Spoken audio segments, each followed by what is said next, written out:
Hello everyone, welcome to the channel Lex Omnia. आज की इस वीडियो में हम देखेंगे अमेंडमेंट यानी संशोधन होता क्या है, और साथ साथ इंडियन कॉन्स्टिट्यूशन में हम अमेंडमेंट का प्रोसीजर और उसके टाइप्स भी देखेंगे। तो चलिए शुरू करते हैं। किसी भी देश के कल्चर में, पॉपुलेशन कंपोजिशन में, इकोनॉमी में समय के साथ चेंजेस होते रहते हैं। सोसाइटी डायनेमिक होती है, उसमें चेंजेस कंटिन्यूसली होते रहते हैं। टाइम के साथ साथ देश में लोगों की जरूरतें बदलती रहती हैं। एग्जाम्पल के लिए हम देख सकते हैं साइबर लॉ, जो कि पहले नहीं हुआ करते थे, बट अभी क्योंकि इंटरनेट पे इतने फ्रॉड्स होते हैं तो उसमें साइबर लॉज की जरूरत पड़ती है। इन लॉज को रेगुलेट करने के लिए अलग बॉडी स्टैब्लिश की जाती हैं, तो ऐसे लॉज को भी कॉन्स्टिट्यूशन में अमेंडमेंट ऐड किया जाता है। दूसरा हम देख सकते हैं 5 से 14 वर्ष के बच्चों के लिए फ्री एजुकेशन कंपलसरी करना, जो कि ईयर 2002 से पहले कंपलसरी नहीं हुआ करता था, बट 2002 में 86 अमेंडमेंट लाया गया, जिसमें बच्चों के लिए 8वीं तक की एजुकेशन फ्री कर दी गई। अभी तक टोटल 106 अमेंडमेंट्स हुए हैं। सबसे लेटेस्ट अमेंडमेंट 2023 में हुआ, जिसमें लोकसभा में और स्टेट असेंबलीज में विमेन्स के लिए 1/3 सीट्स रिजर्व की गई, जो कि पहले नहीं हुआ करती। मेरे कहने का मतलब है, जब देश आजाद हुआ उस टाइम पे देश में सोशल, इकोनॉमिक और पॉलिटिकल कंडीशंस अलग थी, और आज ये कंडीशंस अलग हैं। इसी चीज को टैकल करने के लिए कॉन्स्टिट्यूशन में अमेंडमेंट का कॉन्सेप्ट रखा गया था। अमेंडमेंट का कॉन्सेप्ट हमने साउथ अफ्रीका के कॉन्स्टिट्यूशन से बोरो किया है। यहाँ आप देख सकते हैं socio economic and political conditions of a country susceptible to change over the period of time. Problems of a nation take various forms and dimensions. The conditions which existed at the time of the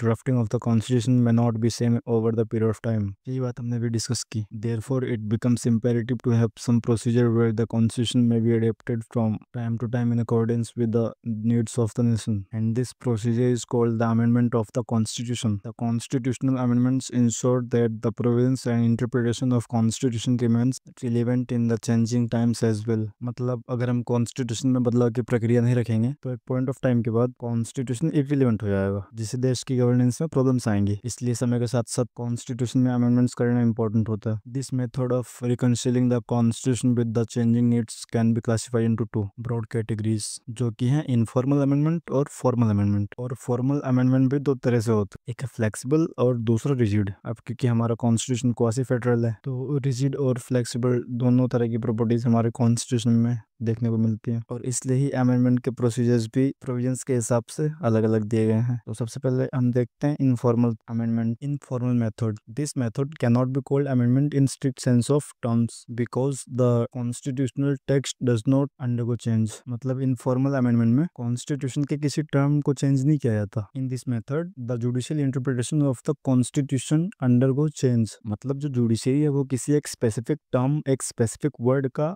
जो interpretation है, उस interpretation को बदलते हैं, उससे एक specific word का मतलब बदलती है। कोई नया वर्ड, कोई नया टर्म ऐड नहीं किया जाता। It is a process of judicial interpretation which assigns new meaning to the existing text. Example के लिए बेसिक स्ट्रक्चर डॉक्ट्रिन ही ले लो। इस डॉक्ट्रिन को कॉन्स्टिट्यूशन में अमेंडमेंट के थ्रू जोड़ा नहीं गया, बस सुप्रीम कोर्ट ने अपने जजमेंट में कहा कि पार्लियामेंट आर्टिकल 368 का यूज करते हुए कॉन्स्टिट्यूशन का कोई पार्ट अमेंड कर सकती है, but subject to basic structure doctrine. इस डॉक्ट्रिन ने अमेंडिंग प्रोसीजर का इंटरप्रिटेशन बदला है, खाली कोई टर्म चेंज नहीं किया गया था। It is a slow process and develops on case to case basis. ये इनफॉर्मल अमेंडमेंट अपने देश में कई बार होता है। सुप्रीम कोर्ट कॉन्स्टिट्यूशन के टर्म्स को रीइंटरप्रेट करती रहती है। नेक्स्ट आता है formal method. This method consist of a formal process of amendment of the constitution by changing the text of the constitution. मतलब इस मेथड में एक प्रॉपर प्रोसेस फॉलो किया जाता है, जिसमें पार्लियामेंट में अमेंडमेंट बिल पेश किया जाता है और डिबेट्स और डिस्कशंस होते हैं उस पर। उसके बाद मेजोरिटी से बिल को पास करवाया जाता है। उसके बाद अमेंडमेंट बिल एक अमेंडमेंट एक्ट बन जाता है और उसे इम्प्लीमेंट कर दिया जाता है। अब इस अमेंडिंग प्रोसीजर को आगे दो भाग में बांटा गया है, फ्लेक्सिबल और rigid. Flexible constitution is one in which the process of amendment is quite easy. The constitution can be changed by ordinary legislative process. It is just like enacting an ordinary law. मतलब जो flexible constitution होते हैं उनमें amendment करना काफी easy होता है। जैसे कि नए लॉज बनते हैं, बस एक सिंपल मेजोरिटी से किसी भी पार्ट को कॉन्स्टिट्यूशन के अमेंड किया जा सकता है, तो ऐसा कॉन्स्टिट्यूशन फ्लेक्सिबल कहलाता है। एग्जाम्पल के लिए British constitution can be amended by ordinary law of parliament. British constitution unwritten है और काफी फ्लेक्सिबल है, अमेंडमेंट्स इजीली हो जाते हैं उनके वहाँ पे। In flexible constitution there is no distinction between ordinary legislative process and constitution process. Flexible constitution में अमेंडमेंट के लिए कोई स्पेशल मेजोरिटी या कोई स्पेशल प्रोसेस फॉलो करने की जरूरत नहीं होती, बस एक नॉर्मल लॉ की तरह बिल को पास करवा लो और कॉन्स्टिट्यूशन अमेंड हो जाता है। बट वहीं अगर हम रिजिड कॉन्स्टिट्यूशन में देखें तो चीजें अलग है। वहाँ पर कॉन्स्टिट्यूशन को अमेंड करना कंपैरेटिवली डिफिकल्ट होता है। In rigid constitution the process of amendment is more elaborative and difficult. Constitution cannot be amended like an ordinary law. A different set of procedure is laid down for the amendment of the constitution. मतलब rigid constitution में amendment करना comparatively difficult होता है। इनमें ordinary law making process से amendments नहीं किए जा सकते। रिजिड कॉन्स्टिट्यूशंस में अमेंडमेंट के लिए अलग से कॉन्स्टिट्यूएंट प्रोसेस होते हैं। आगे देखें तो a federal constitution has to be a rigid constitution because it lays down the power structure between the union and federal units. मतलब जहाँ पे फेडरल गवर्नमेंट हो, जहाँ पे पावर्स का डिस्ट्रीब्यूशन फेडरल तरीके से हुआ हो, वहाँ के कॉन्स्टिट्यूशन को रिजिड होना जरूरी होता है। अब क्योंकि हमारे यहाँ भी पावर्स का डिस्ट्रीब्यूशन फेडरल तरीके से ही हुआ है ना 7th शेड्यूल में अपने कॉन्स्टिट्यूशन के, इसलिए भी अपने इंडियन कॉन्स्टिट्यूशन में अमेंडिंग प्रोसीजर्स को थोड़ा डिफिकल्ट रखा गया है। If it is allowed to be amended easily then it will lose its importance and federal structure will be in danger. मतलब अगर अमेंडिंग प्रोसीजर्स को ईजी कर दिया जाएगा तो जो सेंट्रल गवर्नमेंट होगी वो अपनी कन्वीनियंस के हिसाब से चीजें करेगी, जिससे कि स्टेट गवर्नमेंट्स को लॉस होगा और फिर फेडरल स्ट्रक्चर का कोई रिलेवेंस रहेगा नहीं। इसलिए federal constitution must be written and rigid constitution. In India article 368 prescribes the procedure and powers of the parliament to amend the constitution. अपने इंडियन कॉन्स्टिट्यूशन के आर्टिकल 368 में पार्लियामेंट को पावर्स दी गई कि पार्लियामेंट कॉन्स्टिट्यूशन को अमेंड कर सकता है। Constitution of India is a fine mixture of rigidity and flexibility. हमारा इंडियन कॉन्स्टिट्यूशन दोनों तरह से बिहेव करता है। मतलब अगर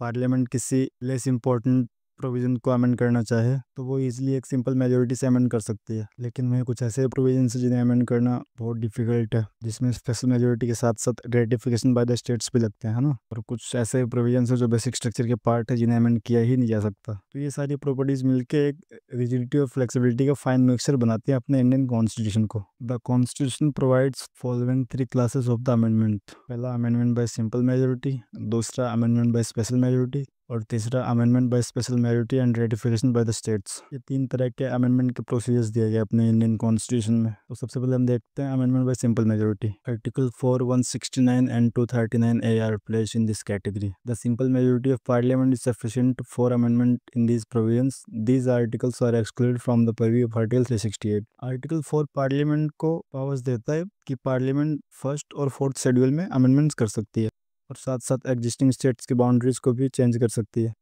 ये जो सारी चीज़ें हैं, admission and creation of new states जो कि आर्टिकल 2 और 3 बात करता है, salaries of MPs article 106, rules regarding citizenship article 11, ये सब चीज़ें बस एक सिंपल मेजोरिटी से अमेंड की जा सकती हैं पार्लियामेंट द्वारा। अगला आता है अमेंडमेंट बाय स्पेशल मेजोरिटी। इसमें मेनली फंडामेंटल राइट्स और डायरेक्टिव प्रिंसिपल्स के प्रोविजंस आते हैं। और स्पेशल मेजोरिटी मतलब दोनों हाउसेज में 50% से ज़्यादा मेंबर्स प्रेजेंट होने चाहिए और साथ साथ 2/3 मेंबर्स बिल के फेवर में वोट करने चाहिए, तो ये स्पेशल मेजोरिटी कहलाएगी। नेक्स्ट आता है special majority and ratification by the states. Provisions which are basis of federal structure are included in this category. These are vital matters where states have important powers and any unilateral amendment may adversely affect the interest of states। जो federal structure का basis है, states के बीच में powers का distribution जो कि 7th schedule में दिया गया है, और भी स्टेट्स के पर्सपेक्टिव से जो इंपॉर्टेंट मैटर्स हैं उनमें अमेंडमेंट के लिए स्पेशल मेजोरिटी के साथ साथ कंसर्न स्टेट्स के रेटिफिकेशन की भी जरूरत पड़ती है। मतलब पीछे भी हमने स्पेशल मेजोरिटी डिस्कस की जिसमें more than 50% of total members present होने चाहिए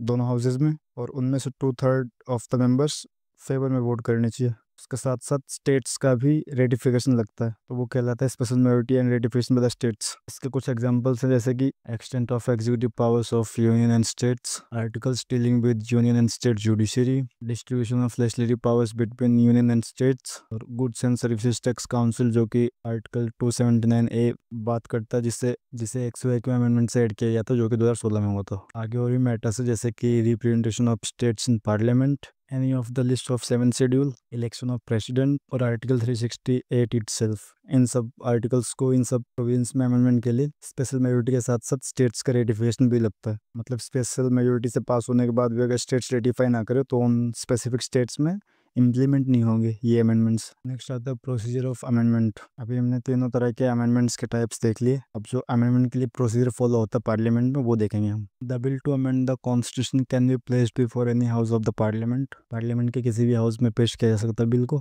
when this bill is passed by the majority of the total numbers of members of each house, मतलब 50% मेंबर्स द्वारा पास होना चाहिए, and at least 2/3 majority of each member presented in voting, और उनमें से 2/3 members in favour vote करें। Then the bill is presented before the president who will be bound to give his her assent for the same. मतलब bill को parliament में पास करवाने के बाद प्रेसिडेंट के एसेंट के लिए भेजा जाएगा जिसमें कि प्रेसिडेंट बाउंड होंगे एसेंट के लिए। प्रेसिडेंट को स्टार्टिंग से बाउंड नहीं किया गया था एसेंट देने के लिए, ये 24th कॉन्स्टिट्यूशनल अमेंडमेंट 1971 से प्रेसिडेंट को बाउंड कर दिया गया उनके एसेंट के लिए कि अगर कोई अमेंडमेंट बिल उनके पास एसेंट के लिए जाता है तो उन्हें एसेंट देनी ही पड़ेगी। प्रेसिडेंट उसका पॉकेट वेटो नहीं कर सकते और ना उसे होल्ड कर सकते हैं। After the approval of the president on the bill the constitution will be amended. मतलब एक बार प्रेसिडेंट का अप्रूवल मिल गया तो वो अमेंडमेंट बिल एक्ट बन जाएगा और अमेंडमेंट पास हो जाएगा। The amendment process ensures that the constitution remains flexible yet stable. While it allows for necessary reforms, the basic structure doctrine ensures that the core values of the constitution remains enacted. मतलब ये जो Indian constitution में amendment की procedure दी गई है, इससे amend तो किया जा सकता है बट स्टिल प्रोसेस डिफिकल्ट होने के नाते स्टेबिलिटी बनी रहती है, जिससे कि गवर्नमेंट चाहे तो नेसेसरी रिफॉर्म्स कर भी सकती है। और बेसिक स्ट्रक्चर डॉक्ट्रिन जो कि कहता है कि कोर वैल्यूज जो है कॉन्स्टिट्यूशन की, secularism, democratic government, federal distribution of powers between state and centre, ये सब अमेंड नहीं किए जा सकते, जिससे कि कॉन्स्टिट्यूशन की कोर वैल्यूज हमेशा बनी रहती हैं। हाँ जी, तो गाइज ये रही आज की वीडियो। आई होप आपको समझ में आया होगा। आगे की वीडियोस में हम कुछ इंपॉर्टेंट अमेंडमेंट्स को डिस्कस करेंगे और यदि इस वीडियो में आपको कोई डाउट है तो आप कमेंट बॉक्स में पूछ सकते हैं। थैंक यू लास्ट तक देखने के लिए। अगर आप यहाँ तक आए हैं तो प्लीज़ चैनल को सब्सक्राइब भी कर लें। Thank you for watching the video. जय हिंद।